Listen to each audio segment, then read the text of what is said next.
దేశంలో ఏ మూలన ఏం జరిగినా పిఠాపురం ఎమ్మెల్యేదే తప్ప అని డిప్యూటీ సీఎం పవన్ కళ్యాణ్ ప్రశ్నించారు. గత పాలకులు ఏమీ చేయకుండా తమను ప్రశ్నిస్తున్నారని ఆరోపించారు. గత ప్రభుత్వం బాగా పనిచేసి ఉంటే తాను రాజకీయాల్లోకి వచ్చే అవకాశం ఉండేది కాదని చెప్పారు.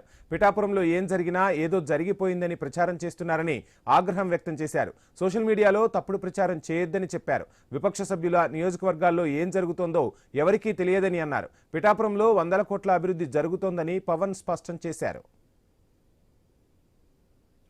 కానీ నా స్థాయిలో నేను బాగా డబ్బులు సంపాదించగలిగే యాక్టర్ని. ఓడిపోయినా కానీ సినిమా ఫ్లాప్ అయినా కానీ డబ్బులు చేసుకునే కెపాసిటీ ఉన్న సినిమాలకి. అది మీ అందరి అభిమానం, ప్రేమ వల్ల. మరి అలాంటి నేను ఎందుకు రావాలి రాజకీయాల్లో కంటే అది నా ఆవేదన, నా బాధ్యత. పాలిటిక్స్ నా బాధ్యత. అంటే ఎంతసేపు ధాన్యం పండించి ఇది దోచేసుకోవడం తప్ప తిరిగి ఇద్దామని గుణం లేకపోతే ఏమవుతుంది? గత ప్రభుత్వ నాయకులను అడగండి, వాళ్ళ నియోజకవర్గం అసలు న్యూస్ ఉంటుందా? ఏం జరుగుతుందో కూడా తెలియదు మీకు. పిఠాపురంలో చిన్న చెట్టు మీద వాళ్ళున్న పక్షి ఈక పడినా కానీ అయ్యా బాబోయ్ పక్షి అంటే ఇది ఎవరిస్తున్నారు మీకు? బలం ఎవరిస్తున్నారు? మీరిస్తున్నారు. చెడు వార్తలకి మీరిస్తున్నారు బలం. ఒకటి మనల్ని తిడుతుంటే మీరు దాన్ని వైరల్ చేస్తే మీరు బలం ఇస్తున్నారు. ఒకటి చెడగొడుతుంటే వచ్చి మీరు ఎదురు ప్రశ్నించకపోతే మీరు బలహీనలు అయిపోతారు. ఏ పని కావాలన్నా ఎమ్మెల్యే గారి ఇంటికి వెళ్తే కానీ పనిలో ఉండి అట్లా అంటే అది అభివృద్ధి కానట్టే కదా. లెక్క అంటే గత ప్రభుత్వంలో మీరు ఎంత ఖర్చు పెట్టారో ఒకసారి చూడండి. నేను గత ఏడాది 308 కోట్లతోటి పిఠాపురం అభివృద్ధికి మనం ఖర్చు పెట్టాం. మీరు చూడండి.